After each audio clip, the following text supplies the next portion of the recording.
Why do they doubt the kid? I'm about to prove them all wrong again. I got a low tolerance, cause they don't even know what the problem is. It's me. You waiting on the boy to fail, to hold your breath and face your death. Cause you play a roulette with each step I progress, no less. Go ahead and place your bets, cause we know who we at, we know we top tier. Cause all the hate that you bring, we know it stops here. I'm taking off like a rocketeer, ain't stopping here. It's strange how they cannot see the future but see profit here. Wait up, we gon' always win. Tell 'em I can't take no loss. My team hold no L's, no.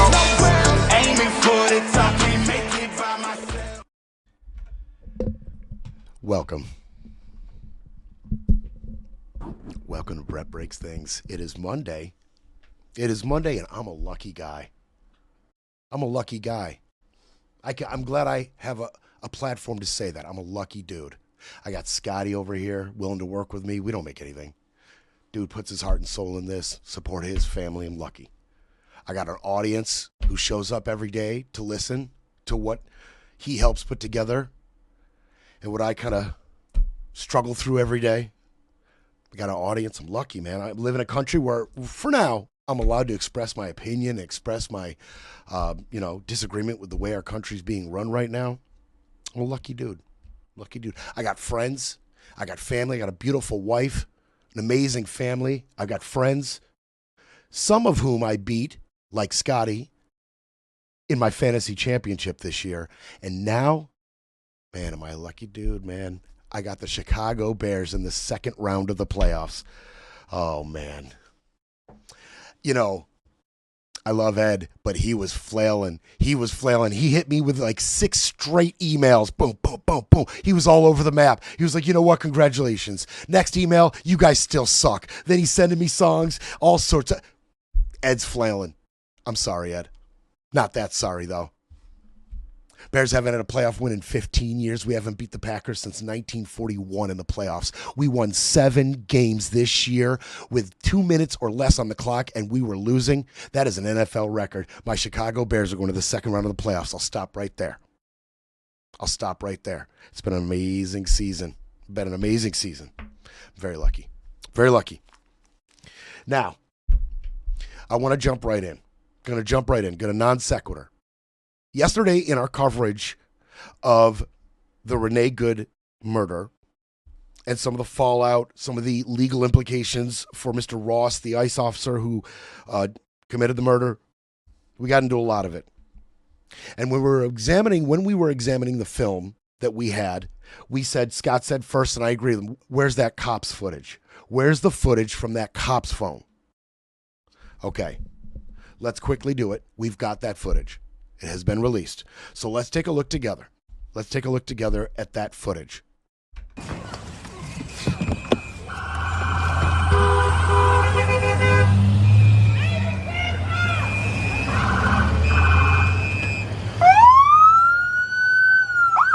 right. That's fine, dude. Oops, sorry about that. That's fine, dude. I'm not mad. Okay, that's what she just said to him. As he approached the driver's side, he approached Renee's side, and she said, quote, and you can hear it, I'm fine, dude. It's fine, dude. I'm not mad. As he attempted, okay? As he approached her door. It's fine, dude. I'm not mad. Okay? We all saw it. That's okay. We don't change our plates every morning, just so you know. It'll be the same plate when you come talk to us later. That's fine. U.S. citizen, former fucking veteran. You want to come at us? You want to come at us? I say go get yourself some lunch, big boy. Okay, a little bit of levity in the middle of this very macabre situation. She took a shot at him. So that was Rebecca Good on the other side of the car, talking to other ICE officers. We don't change our plates every morning. Want to come at us? I say go get yourself some lunch, big boy. Okay, that's what that just happened right there in the officer's face. Let's continue. Okay. Out of the car. Get out of the fucking car. Get out of the car. Whoa! Okay. All right. Then you crash. That crash after. So Ross crossed across to the front of her vehicle as she clearly began to reverse, and her wife said, "Drive, baby, drive." Okay? She puts it in reverse. She goes to flee. The camera briefly captures Renée looking through the windshield at Officer Ross. So we can confirm she looked right at him. She then puts her head down, she puts her head down, shifts the vehicle into drive, looks up again, and then turns the steering wheel away from Officer Ross, Agent Ross. Okay? That part is very important. Not only on the front end, her saying, "It's fine, dude, I'm not mad," which really flies in the face of their domestic terrorist claims and all the anger and violence that she represents. But the fact that she looked at him, put it in a drive, looked at him again, turned the wheel away from him, and then began to move off. Officer Ross shot once, then he shot twice more in rapid succession, and then you heard, as she is crashing into a pole, being shot, having been shot, one of the officers says, bleeping bleep, effing B. Called her an effing B, as she, dying, crashes into a pole. This flies directly in the face of everything Kristi Noem and Tom Homan and Vice President J.D. Vance and President Trump himself have been telling us, were willing to tell us moments after the incident happened with no investigation. They were all willing to tell us that she was a domestic terrorist trying to hit, trying to assault, trying to kill Officer Ross. They were so willing, so confident to go to any microphone they could find, any camera they could find, and tell us that she was a domestic terrorist trying to commit murder. Now, they are definitely going to continue to tell us that we didn't see what we just saw. That's their trick. It's not a great one. Works with their base. You didn't see what you just saw. You didn't hear what you just heard. It's fine. I'm not mad. And she said it pretty damn calmly. So, now, in the face of all of these protests, there are going to be hundreds more federal agents descending upon Minneapolis. So there are massive protests going on right now. We want to show you some of this. There are massive protests happening right now. Massive. No sound on that one for our podcast listeners, but I mean, it's just a sea of protesters. A sea of protesters. And this has not been without its clashes, okay? Hundreds more federal agents being deployed to Minnesota, and it has not been without its clashes.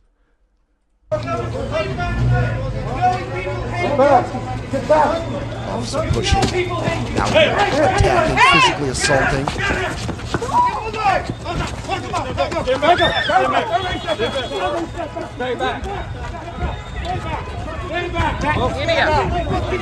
Tear gas ready. I want to play this again, Scotty, but I want to pose this. I know. Yeah, I'm gonna play this again. But those of you, hold on. Yeah, bring it back. Those of you who are in support of this administration and their immigration policy, I really want you to look at this and don't tell me, I'm not asking you to admit anything verbally or actually to anybody. I just want you to watch it and you make the decision for yourself. Did this gentleman deserve this? Was this person posing any type of threat to this ICE agent? All right, let's play it again. Get back! You know people hate you. Hey!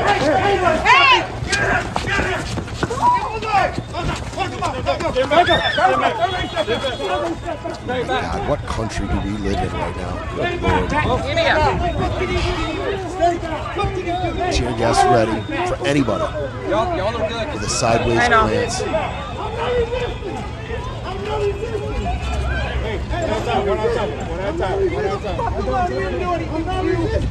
Nobody did. I'm not a fucking coward.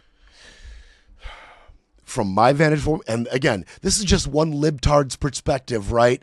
From what I saw, Renée Good looked to make sure that she did not hit that officer after declaring that she was not angry. That's what I saw. What I saw there, just one libtard's perspective, that gentleman was standing at least 2 feet away from that officer with their hands on their sides. Their arms were down, their hands were unclenched, dangling by their side in about the most unthreatening posture I've ever seen in my life.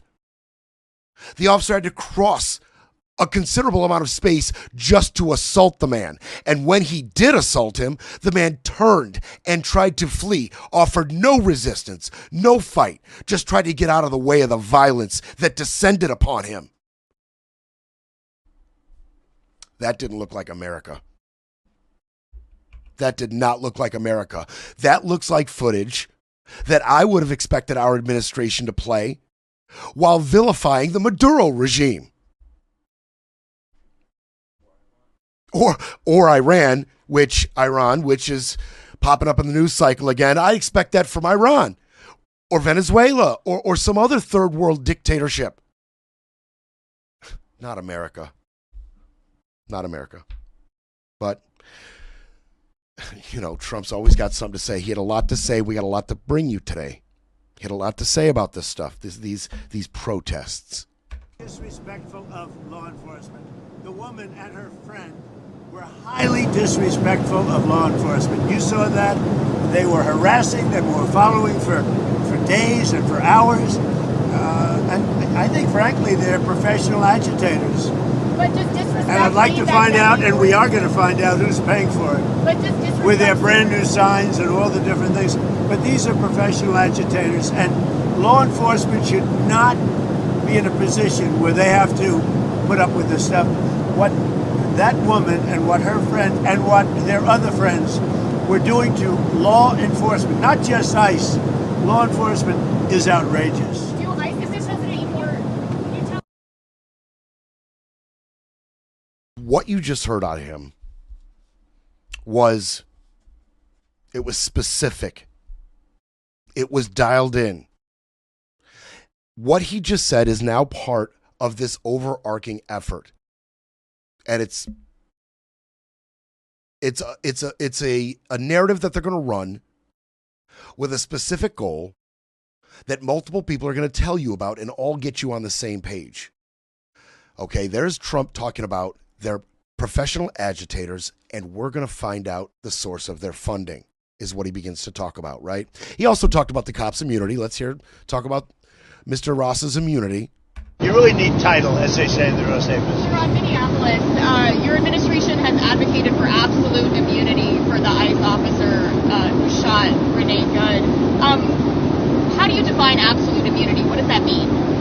Everyone's seen it, and the woman was very violent. She's a very radical person. Very sad what happened.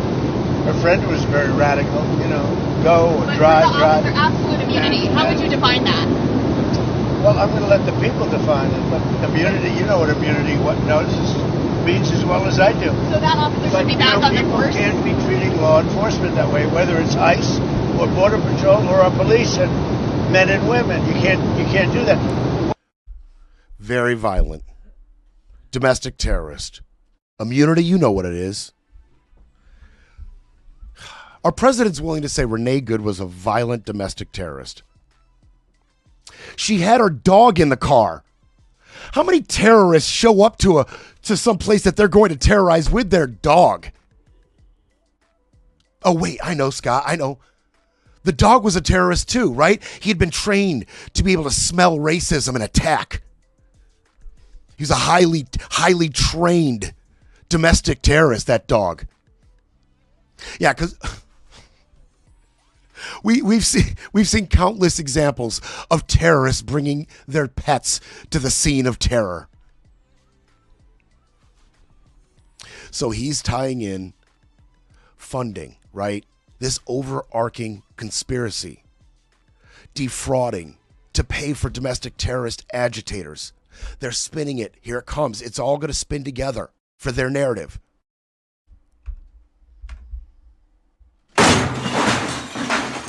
It's time for a quick break, then we break some more. You're listening to Brett Breaks Things.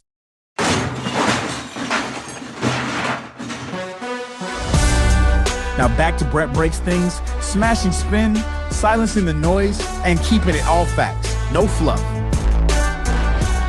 Those scenes of violence perpetrated by ICE agents, they've been going on. They've been going on for a while now, hours and hours. There's multiple examples of violence, clashes, heavy-handedness by the ICE agents. And now 1,000 more are going to descend upon Minneapolis. But Kristi Noem is here to tell you it's not because of the violence or squashing protesters that we're sending all these agents. No. It's because we have to investigate major welfare fraud linked to the Somali community in Minneapolis. We have to put a clamp down on all of this fraud being perpetrated on the people and the taxpayers of Minneapolis. That's why federal agents are coming, because of Somali fraud, not because we want to squash protest and trample all over the First Amendment rights of Americans. No, it's not because we want more instances of ICE violence, perpetuating more ICE violence, perpetuating possibly the, President of the United States sending more federal reserve troops from who knows what state into Minneapolis to exact more suppression. No. That's not why we're sending federal agents, says Kristi Noem. We're sending them because there is Somali-linked welfare fraud. Oh, yeah. We will send hundreds more federal agents to Minneapolis today and tomorrow to support the work of immigration and custom enforcement agents. She cited Somali community welfare fraud, which, by the way, a vast majority of welfare fraud since 2022 has been perpetrated by U.S. citizens. Let's just be clear about that. Noem characterized the federal deployment as a mission to, quote, uncover the true corruption and theft that has happened. She said that on Fox. She called Minneapolis the ground zero for stealing taxpayer dollars and protecting criminals without citing any examples, without citing any investigations, and of course without citing any evidence. We're not sending them to squash this rise of protests, protesting the murder of Renée Good. That's not what we're doing. We're not sending a message to all these actors, these domestic terrorist propagandizers, actors, Antifa. No. We're not trying to light a match to this tinderbox. That's not what we're doing. We have a massive fraud we have to uncover. And that is why we are sending 1,000 more federal agents to Minneapolis. They think we are all very, very stupid. Don't forget, that includes you, MAGA. They want you to take these stupid talking points and go running to the water cooler to either, massage the fears and confusion of your cohorts who don't watch the news quite as much as you, who don't watch the news enough to grab a Kristi Noem quotable to go use. You're the sophisticated MAGA that went and got that quote, right? Now take that quote to your other MAGA supporters who don't even watch that much news and smooth over, massage their fears.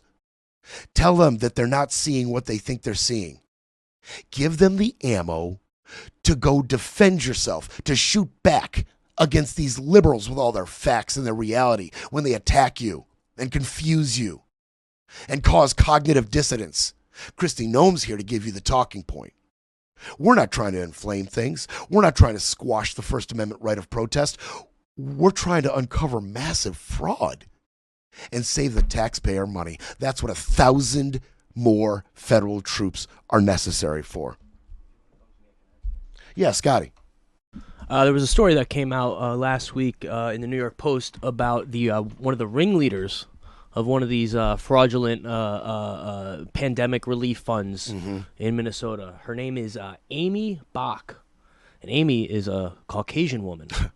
Now, she did have some Somalis with her, but a judge ordered her to repay $5.2 million in funds from her personal nonprofit bank accounts, including her Porsche, some 60 laptops, a diamond necklace, bracelets, earrings, Louis Vuitton purses, backpacks, and other things like that. So, oh wow, that's not making headlines everywhere in the Oh circles, no, she's not Somalian, no, but right. she did have Somalis with her. But that's right. As we got uncover this fraud and all these federal agents begin their investigations and start holding people culpable, right, accountable. I'm sure her pure white face will be pushed out in front as the ringleader of this fraud and this terrible abuse perpetrated on the American taxpayer. I'm sure her face is going to be pushed right out there as the cause of this, as the ringleader, as the one who needs to be held responsible. They have it labeled as the 44-year-old mastermind behind the feeding of our future scandal. Yeah. $250 million welfare fraud case. Not Somali, the ringleader. Not Somali. Okay, just so we're being clear. Now, Senator Tina Smith, Democrat out of Minnesota, said the administration on Sunday, she accused the administration of orchestrating a cover-up by refusing to work with state agencies, accusing NOM and federal agencies of purposefully trying to cover up what happened in that murder by blocking Minneapolis local and state officials from doing any investigating. They have been literally, and quote, barred from accessing any evidence or investigative materials. Barred. So when we used to hold federal agents accountable for their actions, that was a joint effort between the FBI and state and local officials. That is no longer the case. And Tina Smith calls them out. She calls them out. They are blocking state investigators for participating in any way in this investigation, adding that she believed Miss Nome had rushed to blame Miss Good. Miss Nome has accused Miss Good of having engaged in an act of domestic terrorism with her dog in the truck. Unbelievable. She didn't mention the dog. I am. Now, Nome went and she repeated the accusations to as many outlets that would give her airtime. She, of course, went to Fox News. She had a heated exchange on CNN's Had This State of the Union. She told CNN that Miss Good had tried to, quote, run over agents with her vehicle, adding that everything she was saying had been proven to be factual. And I watched that interview, and the interviewer was it Jake? I can't remember. Shot right back. Yeah, it was Jake. He shot right back. He said, well, actually, none of it's been proven to be factual. And she just doubled down.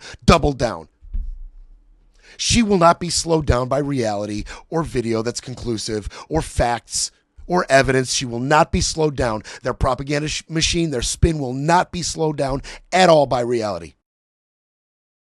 They refuse. Tom Holman, he, of course, weighed in, our border czar. He called for an investigation to play out. Whose investigation? Kash Patel's investigation.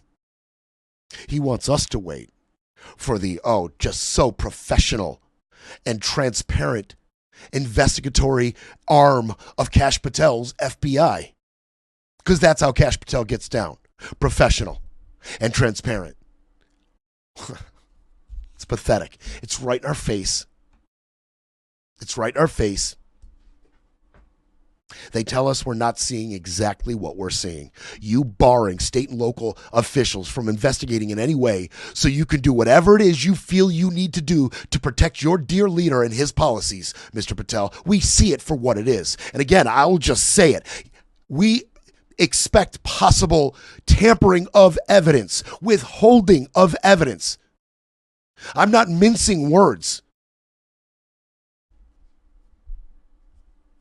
How many mistakes, and for those of you listening on the podcast, I'm doing the air quotes, how many mistakes will be made that we'll have to investigate later and they'll say, oops, well, that wasn't tampering, that was a mistake. We didn't mean to drop that crucial piece of evidence down in the gutter. That was a mistake. Sorry. Oh, you're saying there was no oversight and nobody in the local area to watch what we were doing and help us? Well, that's because we barred them. So it's our mistake. Sorry. Just wait. Yeah, Mayor Jacob Frey, he did not mince words. He said, get the bleep out. Hakeem Jeffries, he called the shooting a heinous killing and denounced Miss Nome as a stone-cold liar, because she is. because she absolutely is. Okay? And Ms. Noem fired back. She said Democrats had politicized the federal deployment and has inflamed the public. I would encourage them to grow up, said Kristi Noem. Yeah, Scotty. Yeah. Well, no, I just came across this, and this is kind of infuriating for a lot of reasons. But there's been a GoFundMe and a Give, Send, Go set up for this ICE officer who shot, the killer. And Mr. Ross. on his GoFund, on the Give and Send and Go, I should say, it's already raised $170,000 for him.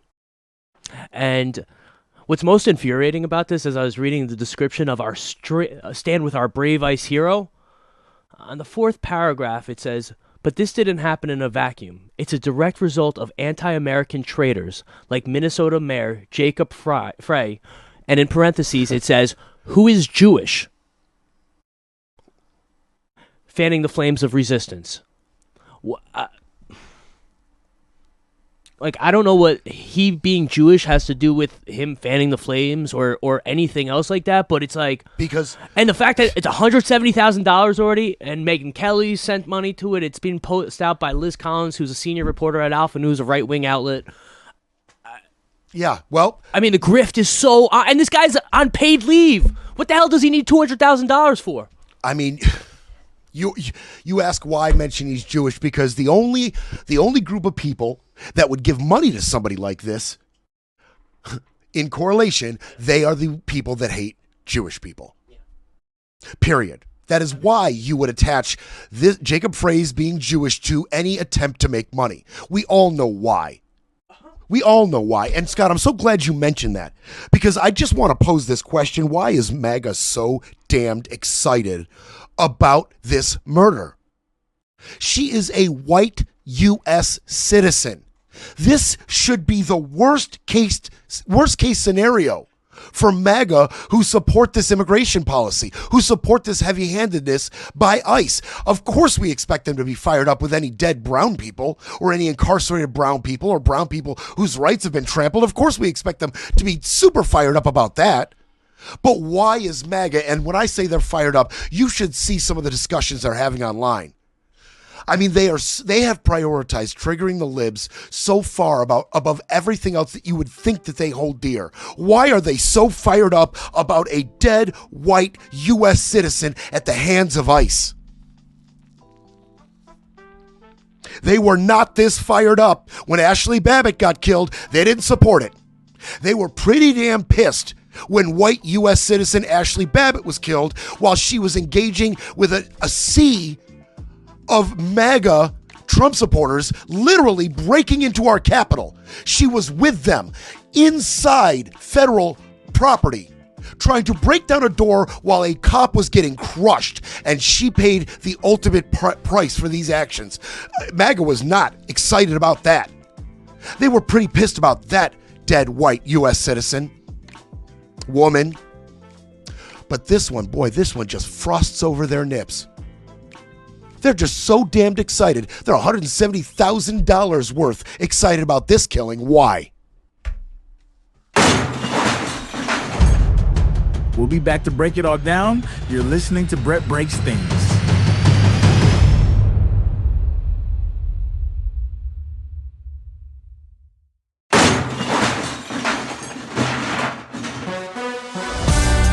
Brett Breaks Things. Fighting for America, one mic drop at a time.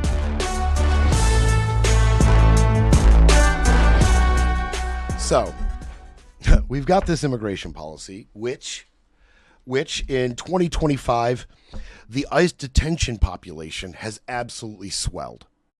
And with a swelling of ICE detainees, you've got an inordinate amount of congressional visits to the ICE facilities. And this is really putting a cramp on Christie's style. All of these congressmen visiting the ICE detention facilities to make sure it's, well, humane and within the boundaries of our laws, that is a cramp on Kristi Noem's style. So, once again, because this effort was blocked previously by a judge, once again, Kristi Noem has announced restrictions on congressional visits to ICE detention facilities. Now, congressmen have to give ICE detention facilities, or HHS, they have to give them 7 days notice before the visit. No more dropping in to actually find out what condition their condition is in. Wink. Yes. No more 7 day notice, or no more dropping in. You now need to give ICE detention facilities 7 days notice. How do we know that? Because Ilhan Omar, Democrat from Minnesota in the House, she tried one of her congressionally approved drop-ins to see what condition their condition was in, and she was denied access. Denied access. Members of Congress, quote, this is her, members of Congress have a legal right and constitutional responsibility to conduct oversight where people are being detained. The public deserves to know what is taking place in ICE facilities. That is true. That is true. What does Tricia McLaughlin have to say about that? Oh yeah, that Tricia McLaughlin, whose husband of the strategy group got millions upon millions of dollars. How many millions? We don't know. We don't have to actually, they don't actually have to tell us how many. Got money to push a propaganda video and a string of propaganda videos out for Homeland Security. Her husband, the CEO of this group, received millions upon millions of dollars. That Tricia McLaughlin. That dirty, double-dealing, corrupt Tricia McLaughlin. She said in a statement to Axios, the change ensures the safety staff, law enforcement, visitors, and detainees alike, something. I guess this quote was cut off. Anyway, she talked about it. Yeah, the quote was cut off. That sucks. She talked about it. She ensures some kind of safety. She was talking about some bullcrap talking point. But here's the thing. Judge Gia Cobb had already ruled that, and this was kind of like gymnastics for our side, but it served a greater purpose. But Judge Cobb had already previously ruled that ICE facilities cannot spend extra money to prevent congressmen from seeing the actual state of affairs at a detention facility. What did she mean by that? She's talking about congressionally appropriated funds for ICE facilities and how facilities have not been appropriated funds to, say, do a quick cleanup job or reconstruct the actual, habitat that these detainees are in. What do I mean by that? What I mean by that is Judge Cobb had ruled that these detention facilities are doing these quick cover-up jobs, spending big money to make a show of what the conditions are like when congressmen show up. The shorter the time they have to know this congressperson is coming, the more time and effort, the more money and effort it takes to reconstruct the situation, reconstruct the habitat for these detainees. The judge said you can't spend federally appropriated money to cover up your malfeasance, all quick like, to put on a show. And you can't spend money to purposefully stop them from showing up on a given date in any way. You have to let them show up when they want to. They have a constitutional right, a legal right, and you can't spend any resources stopping them. So they doubled down. They did it again, right in the judge's face. This will be challenged. As we go along in the stories today, I'm going to get to U.S. District Courts judges challenging Trump policy and appellate courts trumping them. This will be one of those instances, but we're going to get there. We're going to get there. But, there's been a very clear pattern forming with district court judges making rulings like Gia Cobb, and then one of our 13 appellate courts upholding a Trump policy, something the district court judge tried to block. This will be one of those. But while I'm talking about the DOJ, I cannot put this off. I got to get to this. J.D. Vance said on Thursday that the Justice Department would create a high-ranking position with broad authority to investigate fraud, and this ties into what's happening in Minnesota, which is why I had to get to it. You're going to watch a melding of talking points that I mentioned. They're all coming together. I said multiple people are going to start getting on the same page. You had Kristi Noem saying, look, we're not deploying extra federal troops to Minneapolis because of the protests or the killing. We're doing it to uncover fraud. And this fraud could be possibly funding left-wing terrorism. Okay. Then you've got the president specifically saying,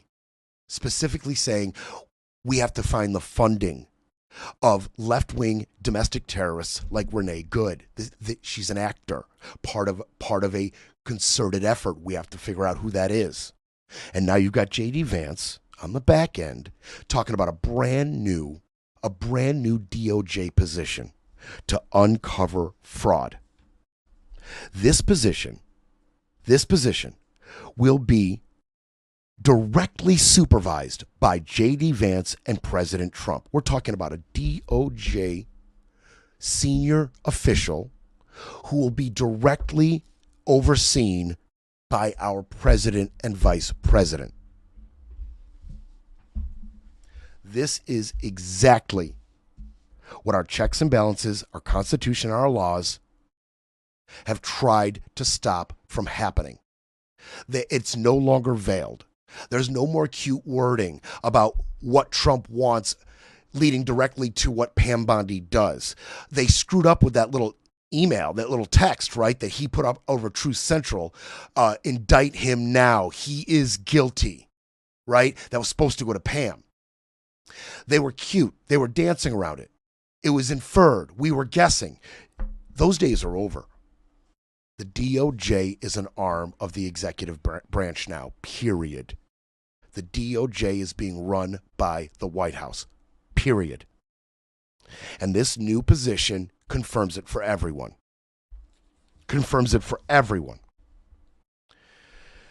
Now, the announcement came at a news conference where they were defending ICE agent Ross. They tied this together with that shooting. They tied it together. They tie it all together. J.D. Vance said that the Justice Department was in the process of establishing a new Assistant Attorney General post that would have nationwide authority to investigate fraud offenses. Okay? Regardless, don't worry about the fact that the Justice Department already has a senior official known as a fraud section chief. Don't need that. That is not weaponized enough. We need something to send a clear message that our dear leader is investigating you. Our dear leader will be directing the investigatory process. It's up to Trump and Vance who gets investigated for what, regardless of evidence, regardless of merit. And we've got a new senior DOJ position to prove it to you. He said, Vance did, that its creation stemmed from recent allegations in Minnesota of fraud in the daycare industry, which he insisted, without offering any evidence, was also taking place in other states like Ohio and California. Okay? They're melding them together. The talking points are coming all together, and all these talking points are descending on Minneapolis. Quote, Renée Good had been part of a left-wing network of activists dedicated to going after immigration officials. The new Justice Department position would not only investigate fraud, but also look into financing networks and the domestic terrorism networks that it was supposed to say legitimize this violence, that fund this violence, and then, of course, engage in the violence. Okay, you see what they're doing. Do you think there's going to be any barriers to them going after any and all Democratic or progressive or liberal establishments? Do you think anybody's going to stop them? Evidence, no evidence, anything legitimate. Do you think anything at all is going to stop them from completely weaponizing this position and going after all blue, liberal, progressive establishments? Anything with money, any group that funds anything.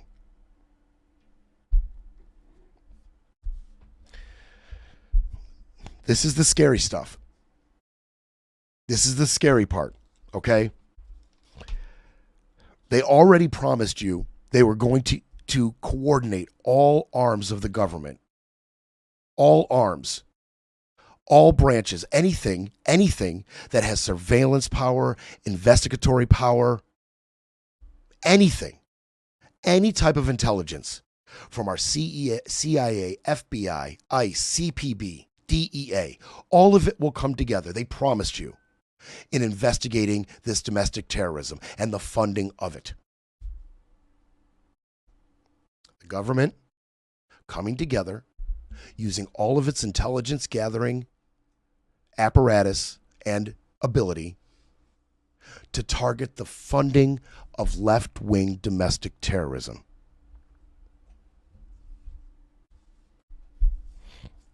Don't forget, by the way, that this new senior position comes less than a year after Trump issued an executive order pausing all of the department's investigations under the Federal Corruption Practice Act.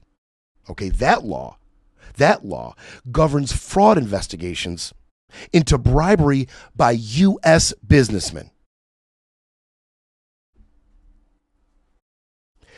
By June, our government, our Justice Department, has halted over half of its open bribery inquiries into U.S. businessmen. And by the way, as well, the Justice Department has made significant cuts to the unit that focuses on corruption by public officials. So let's just get the score straight.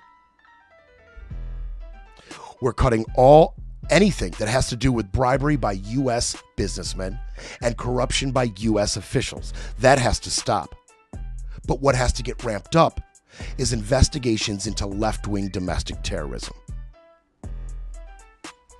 We're talking about surveillance gathering, suppression of political opponents, arrests without due process, mass deportations, crushing resistance movements, and a focus on reputation and legacy. I didn't just describe the Trump administration. I just described to you the Gestapo. I am very comfortable going there this time. I shied away from the Hitler comparisons because it was a little inflammatory, but I just described to you the actions of the Gestapo. Do you see any parallels now? Breaking politics, breaking narratives, breaking news. But first, we need a coffee break.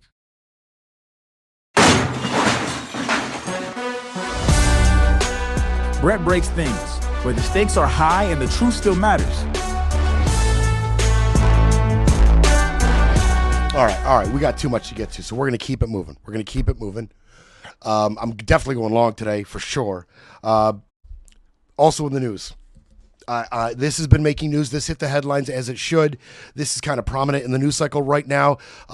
There's an open investigation. The U.S. Attorney's Office in the District of Columbia has opened a criminal investigation. That's Jeanine Pirro, by the way. That's Jeanine Pirro. She has opened a criminal investigation into Jerome Powell, the Fed Reserve Chair. It's over the central bank's renovation of its Washington headquarters and whether Mr. Powell lied to Congress about the scope of the project, according to officials briefed with this situation. Okay, Jeanine in November, she approved this. The investigation has begun.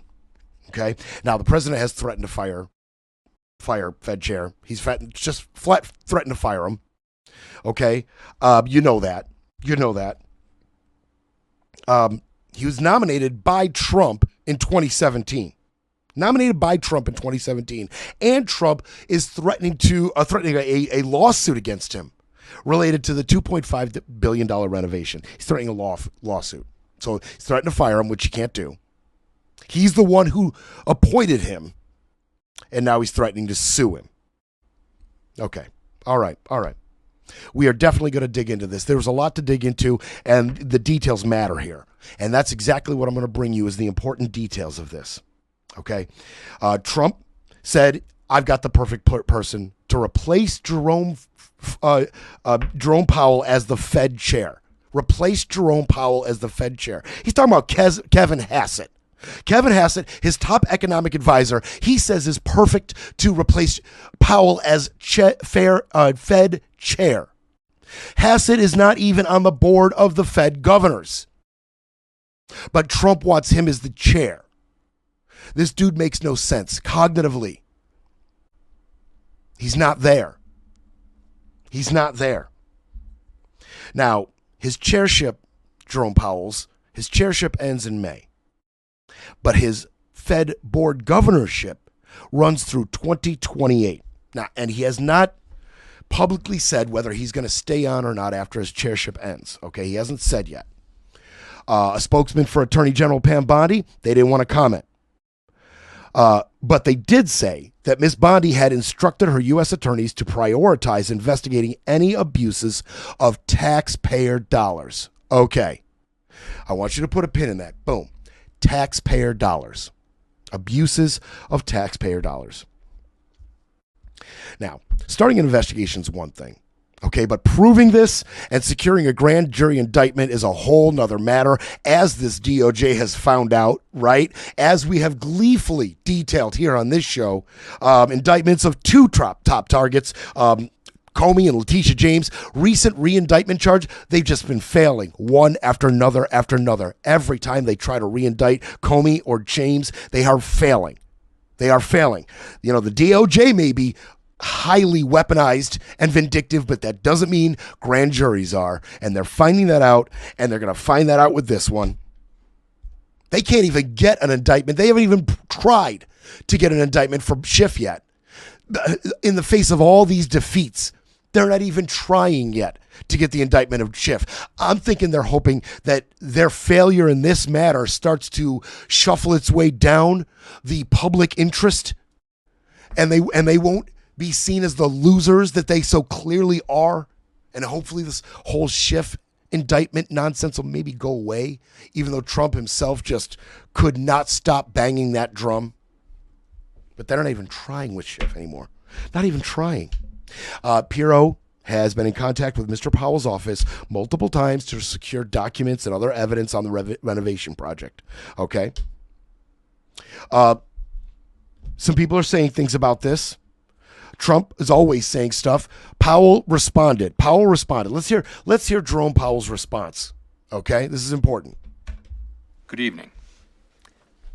On Friday, the Department of Justice served the Federal Reserve with grand jury subpoenas, threatening a criminal indictment related to my testimony before the Senate Banking Committee last June. That testimony concerned in part a multi-year project to renovate historic Federal Reserve office buildings. I have deep respect for the rule of law and for accountability in our democracy. No one, certainly not the chair of the Federal Reserve, is above the law. But this unprecedented action should be seen in the broader context of the administration's threats and ongoing pressure. This new threat is not about my testimony last June or about the renovation of the Federal Reserve buildings. It is not about Congress's oversight role. The Fed, through testimony and other public disclosures, made every effort to keep Congress informed about the renovation project. Those are pretexts. The threat of criminal charges is a consequence of the Federal Reserve setting interest rates based on our best assessment of what will serve the public. Shots fired. Rather than following the preferences of the president. This is about whether the Fed will be able to continue to set interest rates based on evidence and economic conditions, or whether instead monetary policy will be directed by political pressure or intimidation. Boom. He didn't waste time in calling this for what it is. The attack on the Fed. The attack on the Fed.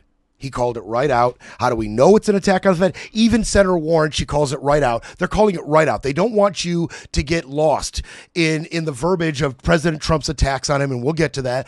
Don't think this is about, some project. That he's telling you right now, this is not about that project. This is about the Fed's independence. He doesn't like our interest rates. He has been trying to take over the Fed. He's going to tell you that. Warren said the same thing. Elizabeth Warren said, as Donald Trump prepares to nominate a new Fed chair, he wants to push Jerome Powell off the Fed board for good and install another sock puppet to complete his corrupt takeover of America's central bank. How do we know it's a corrupt takeover? Because he corruptly tried to indict Lisa Cook and get her fired off the Fed board while installing his puppet, Kevin Hassett.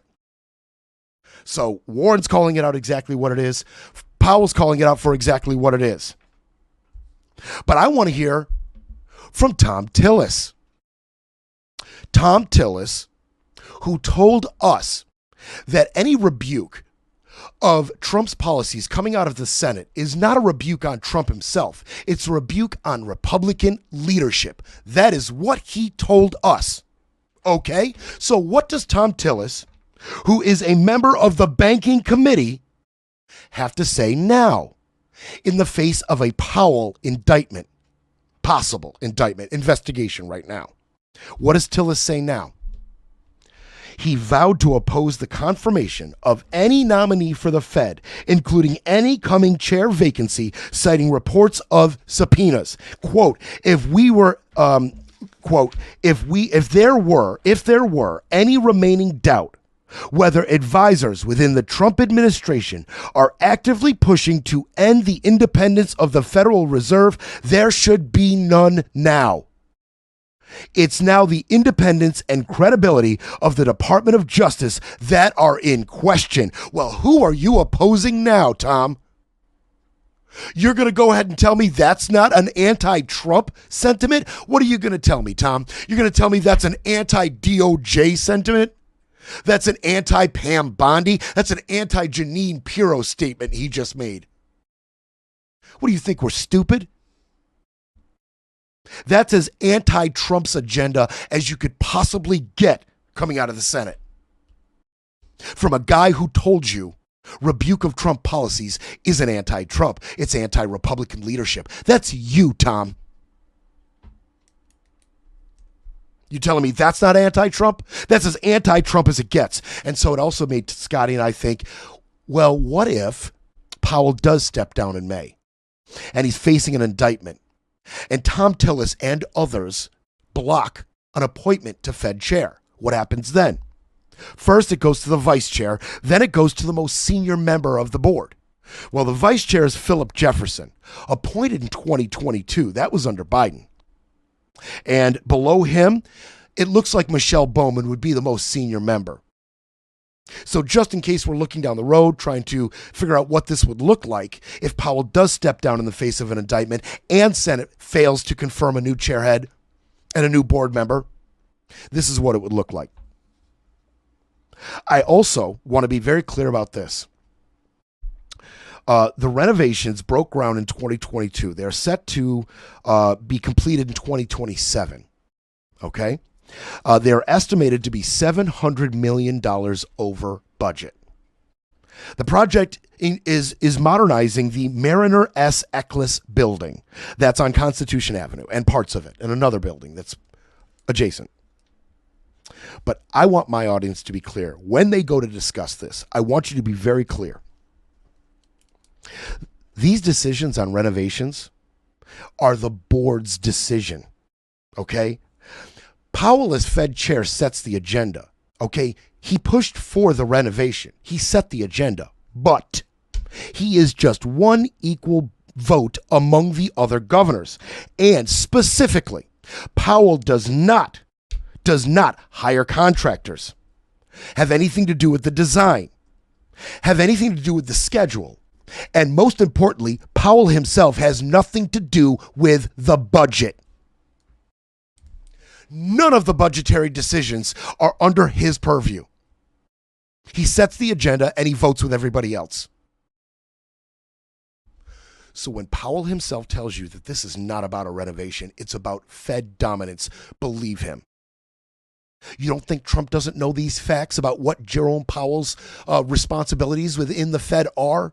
You think somebody hasn't been able to tell him these things? Or maybe they kept these things from him as he sets this policy. Whatever the case, somebody knows damn well that it's not Jerome's fault. It's $700 billion, million dollars rather, over budget. Sorry. That would be pretty egregious, $700 billion. No, they know that. They know that. And I want to leave you with a couple quotes. Before we move on. And don't forget, we are going long. Man, today's show went fast. We are going long.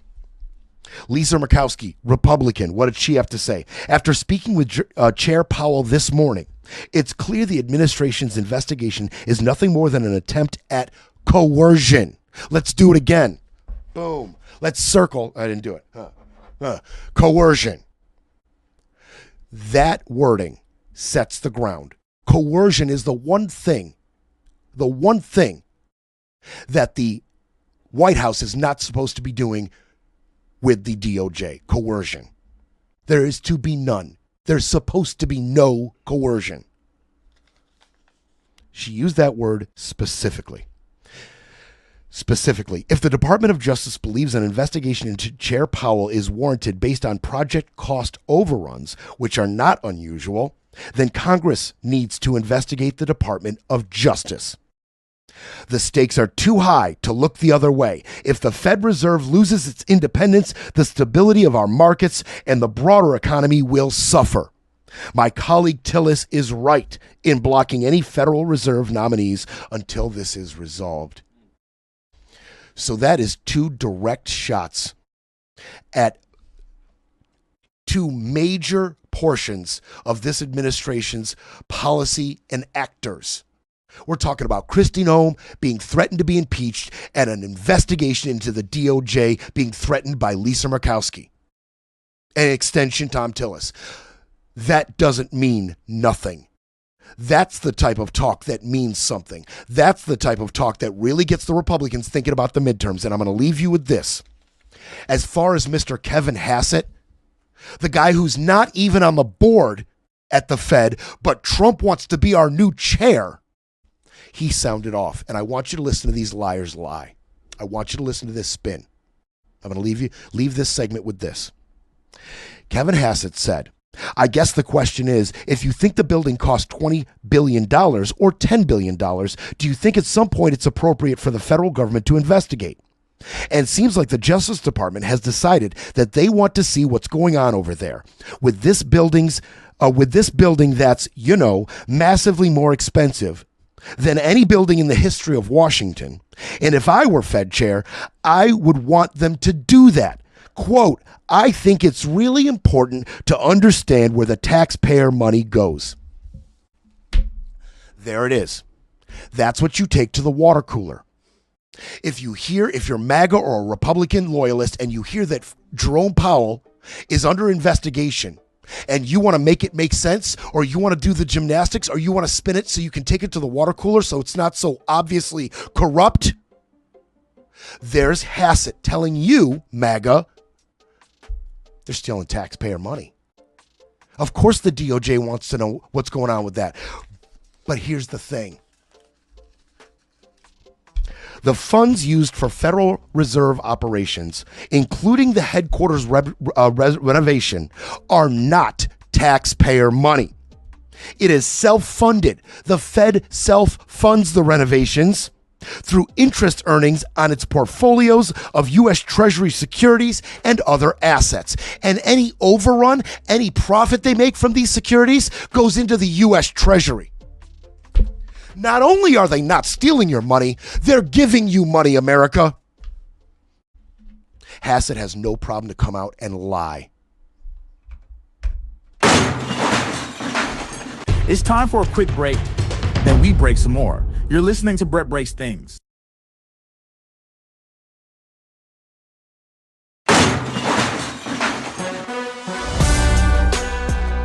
Brett breaks things because someone has to. All right, we're going to go semi-rapid fire here because I do have a ton to get to, and I'm going to go long. I told you from now on I'm going as long as I need to go, but I am going to go semi-rapid fire because there's a lot to catch up on. And a lot of this is going to flow into other stories in the next few days, and I want to get us all oriented on where we are and a number of things. As far as the DOJ goes, let's continue with this for just a little bit. A judge, U.S. District Judge Lorna Schofield, has ruled that John Sarcone, remember this? We talked about this. We talked about all the AGs that are U.S. attorneys, rather, that are being disqualified by judges because of this little scheme that the DOJ and the Trump administration has cooked up, where they fire their non-weaponized, non-vindictive U.S. attorney in a district, put in their own weaponized, foot soldier in as interim, right? And then they extend the interim because they don't pick they don't appoint and have confirmed by the Senate a long-term replacement. Okay, there's supposed to be the way this is going is Pam Bondi fires a U.S. attorney, then she puts in let's say Alina Habba, among others, and we're going to mention some of them, and then Alina Habba stays longer than the 120 days because the Trump administration fails to appoint a permanent U.S. attorney. So Habba just stays there. She just stays there. The way it's supposed to go is when Attorney General Pam Bondi fires an intern or fires a U.S. attorney, the interim stays for 120 days. If there isn't a confirmed appointment by Senate at the end of those 120 days, it is up to a judge in that district to appoint a new interim. And we continue with that process. If 120 days runs up again, no confirmation, the judge will appoint another interim. That's not how this administration's playing it. They just keep firing people and putting them in new interim positions past 120 days. Well, I told you Sarcone was going to be next. Northern District of New York, I told you he was going to be next. So we've got Bill Asaley in California's Central District. A judge says he was in the role unlawfully. Then we've got Sigil Chata. Sigil Chata for the District of Nevada, a judge disqualified him. You've got Alina Habba, who stepped down after being acting attorney for New Jersey, and the courts disqualified her. Lindsay Halligan, of course, you remember her, in the Eastern District of Virginia. A judge dismissed the cases against James Comey and Letitia James because she was illegally in that position. And now add John Sarcone III. Northern District of New York, he has now been disqualified, unlawfully in that position. Boom, just like that. Another loss for this DOJ. And by the way, a judge, David Novak of the Eastern District of Virginia, now wants Halligan to explain to him why she has been identifying herself right now as the U.S. attorney. She's been going around involving herself in cases in the Eastern District of Virginia and calling herself the U.S. attorney for the Eastern District of Virginia. And Judge Novak wants to know, why have you been doing this? And is she possibly guilty of a false or misleading statement in some legal capacity? That could be fun. I'm here for that show. I'm here for that. So another weaponized DOJ U.S. attorney willing to bring vindictive cases with no merit to grand juries for indictments. Another one has been shot down. Another one bites the dust. Another one unlawfully appointed and disqualified. Sorry, John. Thanks for playing. Speaking of vindictive prosecutions, Letitia James, her hairdresser, Leasada Marsh, she last month was indicted in the U.S. District Court of the Western District of Louisiana. She was charged with bank fraud and aggravated identity theft in connection with the purchase of a Land Rover about 3 years ago. Okay. Court documents accuse Miss Marsh and her nephew of using the identity and personal information of an unidentified woman in Ohio while buying the vehicle. Now, the investigation is in early stages, But they are now investigating Letitia James in coordination with Miss Marsh. Now that they've got an indictment on Marsh, they are questioning her about her business relationship with Letitia. And they specifically want to know about past financial transactions involving Miss James and or her campaign. So they are going right at Letitia again. I mean, if you're talking about Trump enemies, people on Trump's hit list, Letitia James must be number one. She's got to be number one on the list. She's the one that successfully got the charges of inflating his worth through a jury. Cost him, for now, $500 million in judgment. That's being appealed. It'll probably come down a bit. But she initially got that successfully done. $500 million in damages linked to Trump inflating the worth of his businesses. That was Letitia James. She's the one that declared she's coming after him in her second election speech. She's the one, in conjunction with U.S. attorneys across the country, that have formed a coalition to fight every single Trump policy, state level, case by case, judge by judge. A whole team of U.S. attorneys fighting every single policy coming out of this administration, led by Miss Letitia James. She has got to be number one on his hit list, and this is evidence. And this is definitely evidence. Now, there's no indication that Miss Marsh is even cooperating with the effort.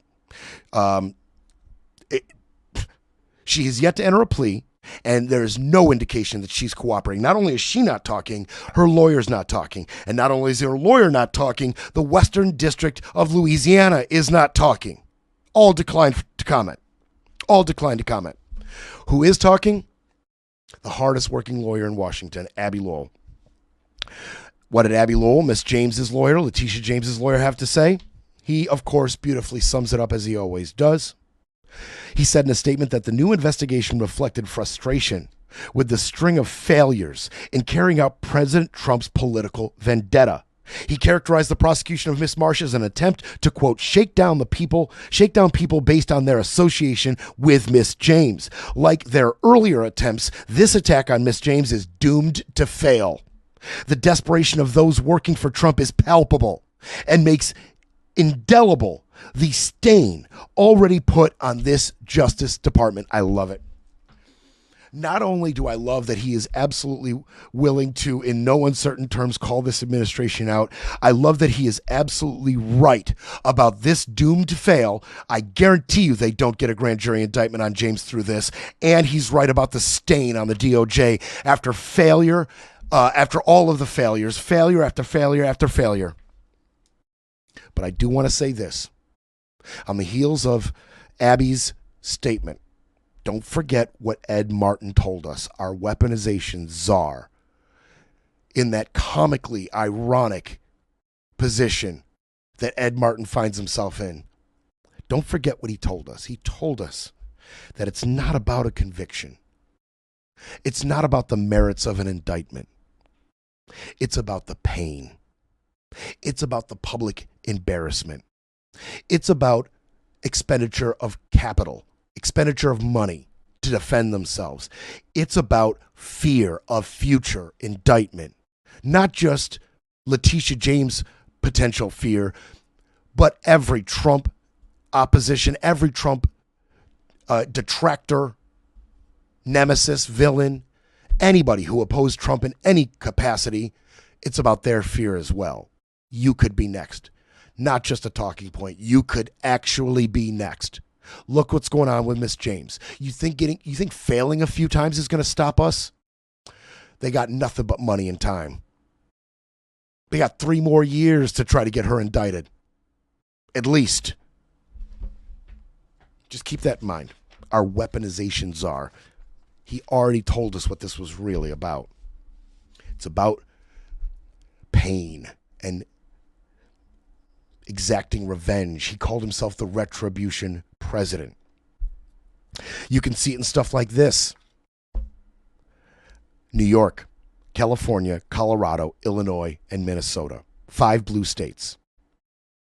The Trump administration is freezing federal money for food, housing, and child care assistance money from those 5 blue states. Right now, it's happening. They are being sued. These governors in these states are asking for a judge to block this, but it is going forward. They released a statement, these states. They argued that the Administration for Children and Families, which is within the Department of Health and Human Services, provided no evidence of fraud and acted illegally by enacting sanctions within the 3 welfare programs without following processes laid out by the law. They are trying to get this blocked, but the Trump administration, they are freezing these federal funds for food, housing, and childcare. Freezing it. Now, a lot of people said a lot of things about this. But just know that cruelty is the point. And Health and Human Services they confirmed. They said nearly $2.4 billion in child care grants have been frozen, as well as $2.735 billion in temporary grants needed for families and $869 million in social services funds. They have all been frozen. They confirmed it. And so, this brings me to my next point, because a U.S. District Court judge, I guarantee you, will block this. Okay? A judge will block it. And we've seen judges, district judges, time and again over the last year, block Trump policy, Trump decision-making. And then what happens? It goes to the appellate court. We have 13 appellate courts in this country. I don't know if you knew that. I didn't know it was exactly 13 till today. 13 appellate courts in this country. Trump has successfully inundated our appellate courts with Trump loyalists. I'm not talking Trump leaning or conservative leaning or judges who are sympathetic to Trumpian philosophy. I'm talking they have appointed multiple Trump judges. These are Trump judges, completely in the bag for Donald Trump. Trump criticized in 2018 a ruling from a so-called Obama judge. In 2018, that was Trump's words. He criticized a ruling that came down from an Obama judge. And Chief Justice John Roberts Jr. at the time responded to his comments saying, "We do not have Obama judges or Trump judges or Bush judges or Clinton judges." That was his quote. Well, Roberts, I think you know damn well that we have Trump judges now, because the data that has been compiled suggests that in the 13 appellate courts, there are definitely Trump judges. The president's appointees, not the entire court, but the president's appointees to the 13 appellate courts, have allowed his policies to take effect 133 times, as opposed to voting against them 12. Trump appointees on the appellate court have voted for him 133 times to 12. 92% of Trump-appointed appellate court judges have voted for Trump. 92. And that number far exceeds non-Trump, conservative or Republican appointed judges. So those appointed by Bush or Reagan, these Trump-appointed judges vote for Trump, rule for Trump, way more than them. Way more. Just so we're clear, this isn't a conservative judge problem or a right-leaning judge problem. This is a Trump-appointed judge problem. One law expert, a former federal judge, Mark L. Wolf, said, "The uniformity of the judges' votes is a reason for serious concern." Now, Mark L. Wolf just recently retired so he could speak out against this government, against this administration and its judges that it's put in place. And he said he has characterized he has characterized what Trump has done in the appellate courts as a serious threat to the rule of law. If you're an impartial judge, the same party is not going to win every time because the facts are different. The law is different. And so the results should often be different, but they are not. They are not.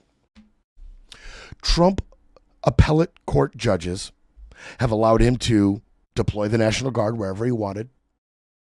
I went, intensively over the California situation when the immigration policy had sparked major riots in California. Trump started talking about, California's burning and the need for a federal presence. When he originally deployed the California National Guard, a judge in San Francisco blocked it. And then his appellate court allowed it. The delay for more than 6 months of a judge's inquiry into whether planes carrying Venezuelans could take them to a maximum security in El Salvador, why they didn't turn around, it was the appellate courts that allowed a 6-month delay in that decision. With those Venezuelan captives just languishing, rotting in that El Salvadorian prison. It was Trump's appellate court that allowed that to happen. It was Trump's appellate courts that allowed the withholding of millions of dollars of federal funds, especially from public schools. It's Trump's appellate courts that keep doing this time and time and time again.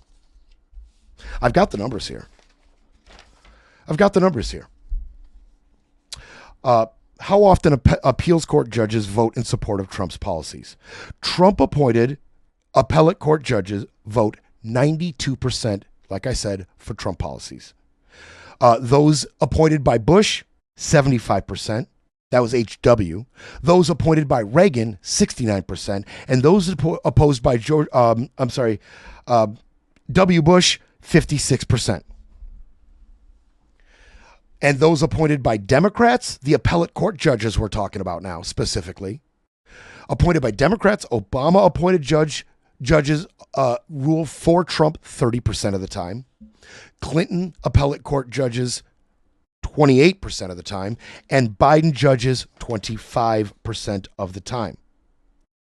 And how does the appeals court differ from the district courts? District court Trump appointees rule in favor of Trump's policies only 55% of the time compared to the 92% at the appellate level. So when we're talking about him weaponizing the appeals courts, and there's only 13 of them, this is what we're talking about. And this is why a lot of the unconstitutional stuff he's doing is getting through. Because what's constitutional or not is decided by these judges. And then ultimately the Supreme Court, of course. What about the Supreme Court? How often do the courts themselves, overall, rule for Trump? Taking all the courts into factoring in all the courts, Trump appointees and all other appointees, all right, we're looking at just the courts itself. District courts have ruled in support of Trump's policies 25% of the time. That's it. Appeals courts, overall, 51% of the time. And the Supreme Court, what do you think that number is? What percentage of rulings in the Supreme Court have gone in Trump's favor? I'm going to let you formulate that number. Because I guarantee I'm going to exceed it by giving you an 88% of the time this bought and paid for Supreme Court has ruled for Trump. This is the effect. This is the effect when McConnell blocks Obama's Supreme Court nominations and then push through, and then the Senate Republicans push through Trump appointments at the last hour to get as many as they can through before Trump left office in the first term. This is the effect. This is the effect of the weaponization of Congress. This is the effect of the weaponization of the judges. And that's why I bring this up, because like this ruling here about freezing the federal funds, federally appropriated funds for housing, food, and childcare, and how a U.S. District Court judge will block that, I'm telling you right now, the appeals court will let it through. The appeals court will stay their decision. Okay? So let's talk about that process real quick. Let's talk about it real quick. When they're blocked by the district court judges, the judges themselves, the appeals court can do an administrative stay on the district court's decision. That's what they do. The district courts block, the appeals court, they stay the judge's decision. Now, the stay are supposed to be temporary. Usually the appeal court's judges will say, we're going to stay that decision and we're going to give the administration time to mount an adequate defense of their policies, and then we'll make a decision. Many times, the administrative stay is replaced by a more lasting stay called a stay pending appeal.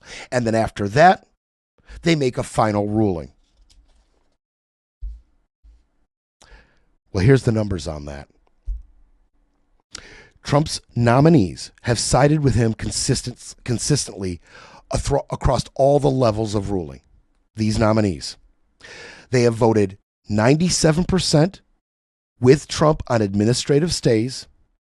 They voted with him 88% of the time on the stays pending approval. And they have voted for him 100% of the time on final rulings. Yep. And as far as the Supreme Court goes, that's where these end up. If the parties in the case disagree with the appellate court's rulings, right? So the final ruling comes down, right? And the parties who lost, they can disagree with that final court ruling and they can try to send it to the Supreme Court. That's how that works. We don't agree with your final ruling out of the appeal court, and we want the Supreme Court to hear it. Well, the Supreme Court accepts roughly 1% of the thousands of petitions it receives each year. Okay?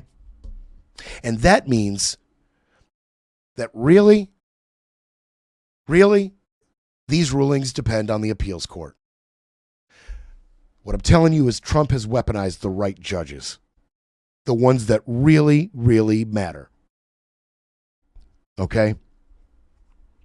We're talking about roughly 40,000 cases that would like to go to the Supreme Court, but ultimately have to just get good with the appellate court ruling.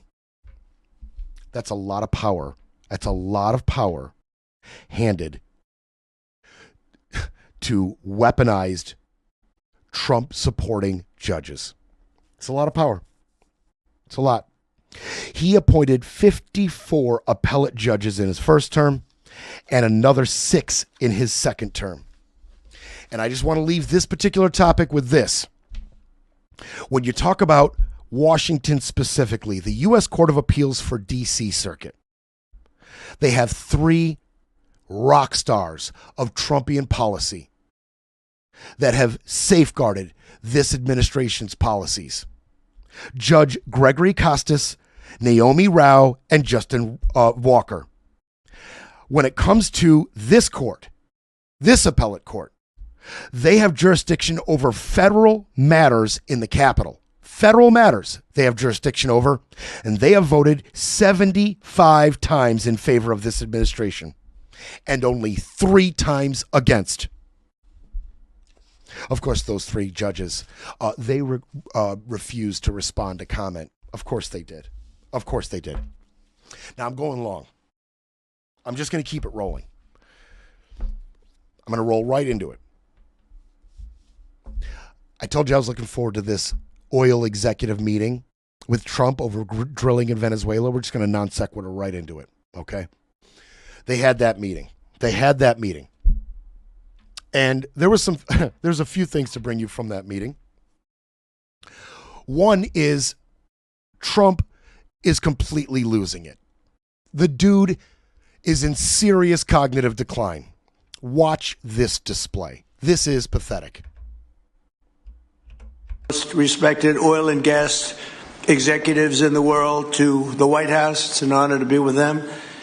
We have many others that were not able to get in. I said if we had a ballroom, we'd have over 1,000 people. Everybody wanted. I never knew your industry was that big. I never knew you had that many people in your industry.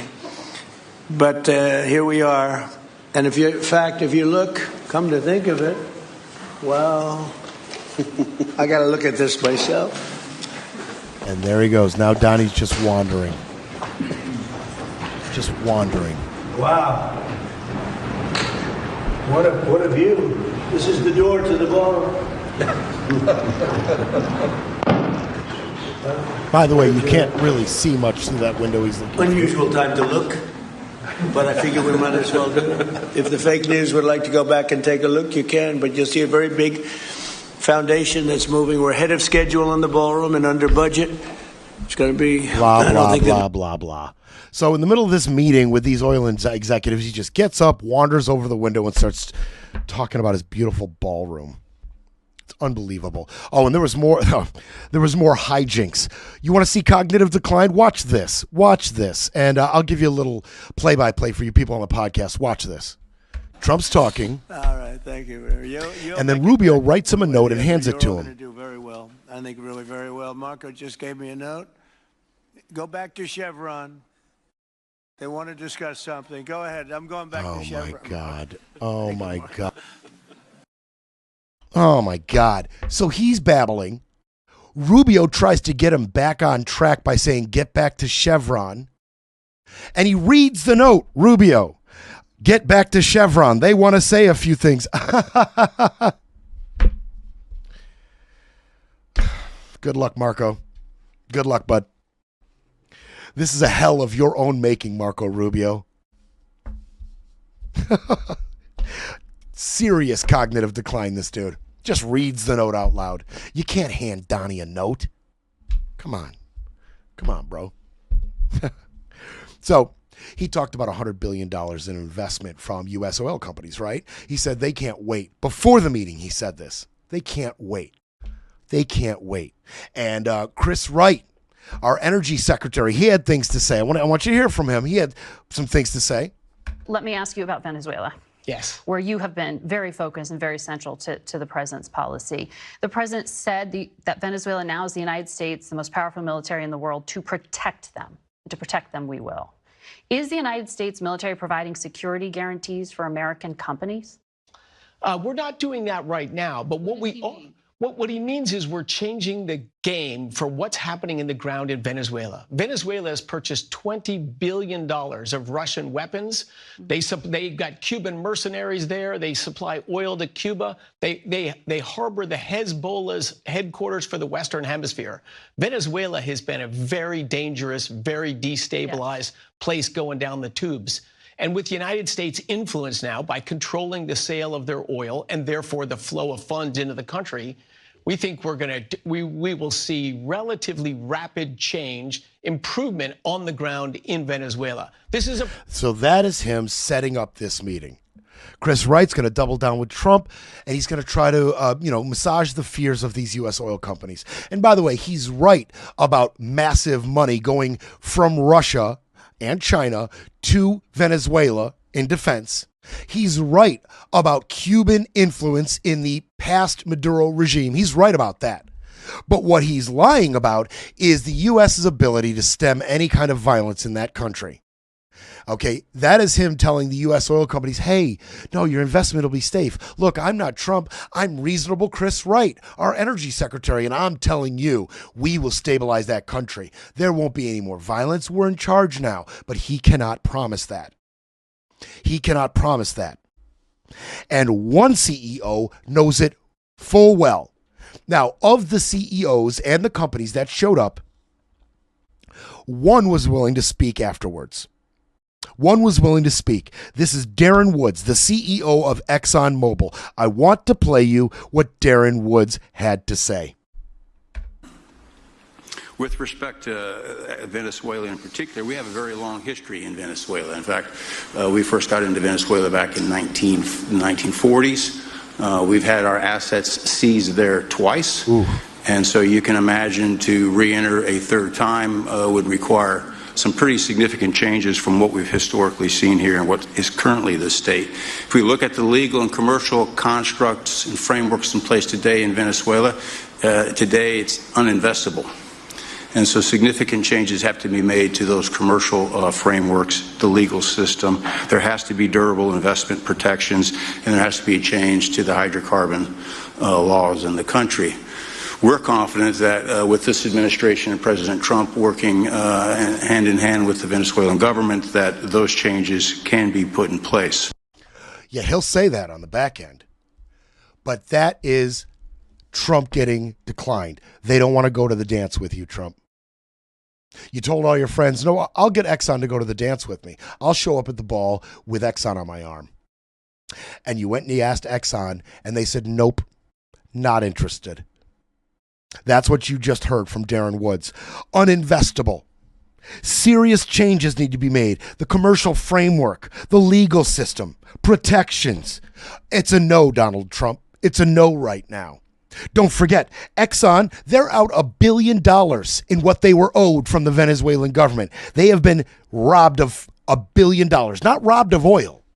They were robbed of their profit. When they were kicked out, Venezuela owed them $1 billion in profits. You think they haven't forgot that? ConocoPhillips, they're owed $9 billion in profits. They were out $9 billion.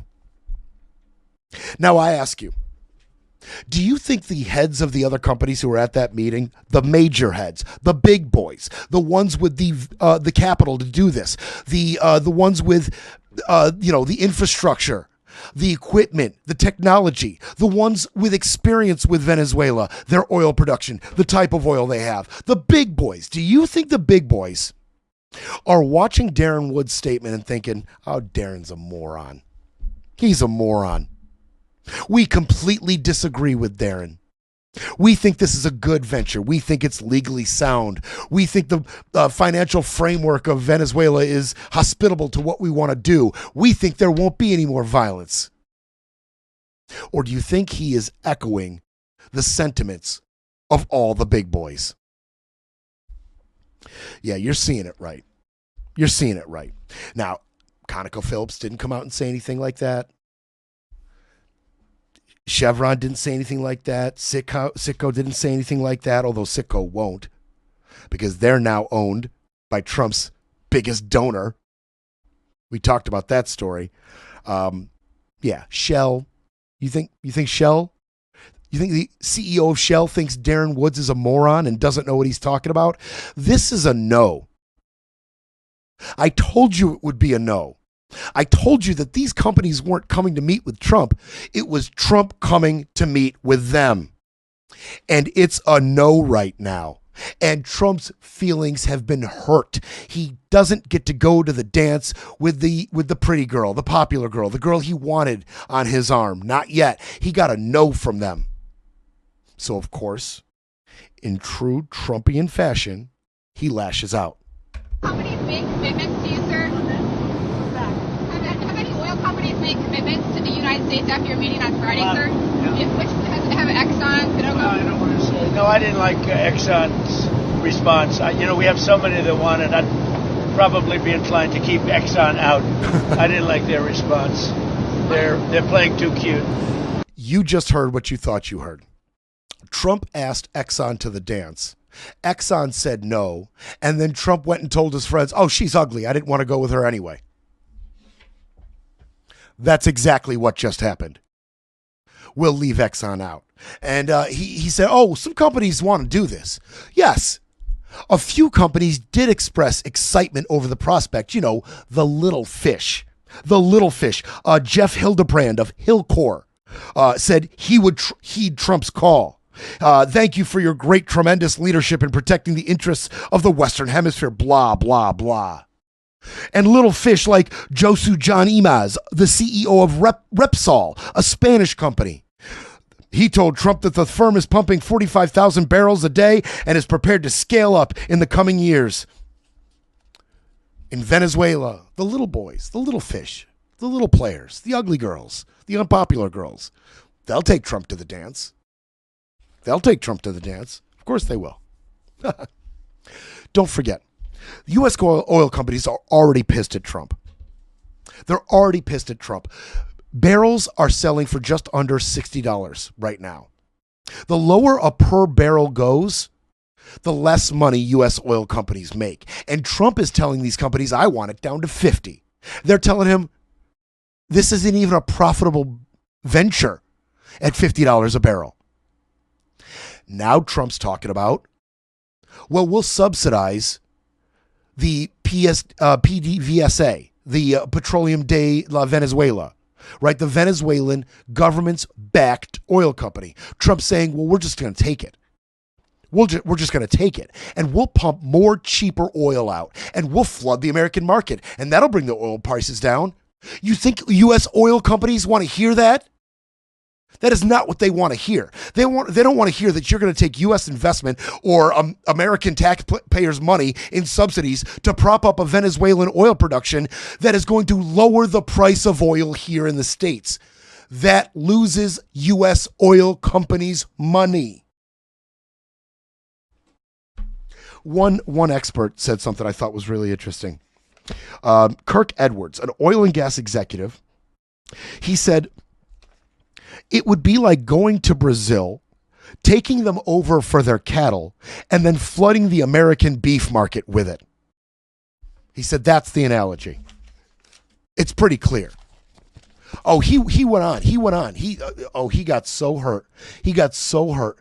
And then he started talking. Then he shifted over to Greenland. This guy, he shifts over to Greenland. We're not going to hear all of it, but immediately in that same little presser on Air Force One shifts over to Greenland, and we'll get into that real quick. Taking your threat seriously is one area taking your threat, the New York Post. New York Post treats me semi-fairly. So go ahead. One group taking your threats very seriously is Greenland. Are you still thinking of military action there, or is there anything they can... Where? Military? Greenland. Is there anything they can offer you for a deal? If we don't take Greenland, Russia or China will. And I'm not letting that happen. If we don't take Greenland, Russia or China will take Greenland. And I am not going to let that happen. Is there any deal they can offer you? Either like... Yeah, sure. I'd love to make a deal with them. It's easier. But one way or the other, we're going to have Greenland. Are you okay if that compromises NATO? If NATO effectively ceases to exist? I'm doing a great job. I'm the one that saved NATO. I'm the one that got him to pay 5% of GDP. Wait a minute. It was 2%, and they didn't pay. Now they're paying 5%. I'm the one that saved NATO. You wouldn't have NATO if I weren't president. Would you pull the U.S. out of NATO? Would you consider doing that? Well, maybe NATO would be upset if I did it. Maybe NATO. Okay. So I just want to leave you with this. One, we covered it here. Let's just be nice and clear. One, according to the Denmark and Defense of Greenland Agreement of 1951, we have unfettered access to Greenland's land. As far as military access, we can put as much military anywhere we want in Greenland. They don't even have to discuss it with Greenland or Denmark. They can just do it and tell them after the fact. And Denmark has never, ever pushed back on any military operations in the area, not once. Two, he is willing to blow up NATO over this. He does not care. He is willing to blow NATO completely up over this. He doesn't care. At one point, he said, do you really think NATO would come to the defense of the United States? As a matter of fact, one of the few times NATO has ever actually come to the defense of anybody was for the United States after 9/11 in our pursuit of Al-Qaeda. And Denmark themselves came to the defense and sacrificed lives. But I also want you to know this. As far as the minerals go, he says we'd be willing to make a deal. When we dig into it a little deeper, researchers are telling us, by the way, taking Greenland just for the minerals, which is on Trump's agenda, and Scott Bessent said it doesn't even really work. It doesn't even really work. Mike Waltz, in 2024, his former national security advisor, Mike Waltz, now our UN, I think he's our UN ambassador, he said that the administration's focus on Greenland was about critical minerals and natural resources. He said the quiet part out loud in 2024. He said the quiet part out loud. Researchers say it would be extremely difficult and expensive to extract Greenland's minerals because many of the island's mineral deposits are located in remote areas above the Arctic Circle, where there is mild, thick polar ice sheets and darkness reigns much of the year. Not only that, but Greenland lacks the infrastructure and the manpower required to make any of this mining dream a reality.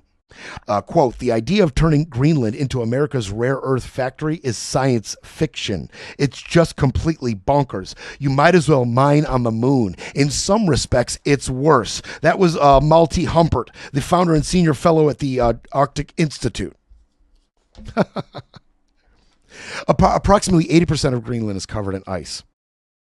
And it is theorized that it would be 5 to 10 times more expensive to mine Greenland for minerals than anywhere else in the world. So, as he's threatening to blow up NATO over this, I want you to know that, one, he could put military troops wherever he wanted all over Greenland and dare China or Russia to take it. Denmark is not authorized to sell Greenland to anybody, not U.S., not China, not Russia. Not since Greenland had its territorial autonomy confirmed in 2004. Since then, you couldn't get away with it. You can't do it. Or even before that. So Denmark is not authorized, cannot sell Greenland to anybody.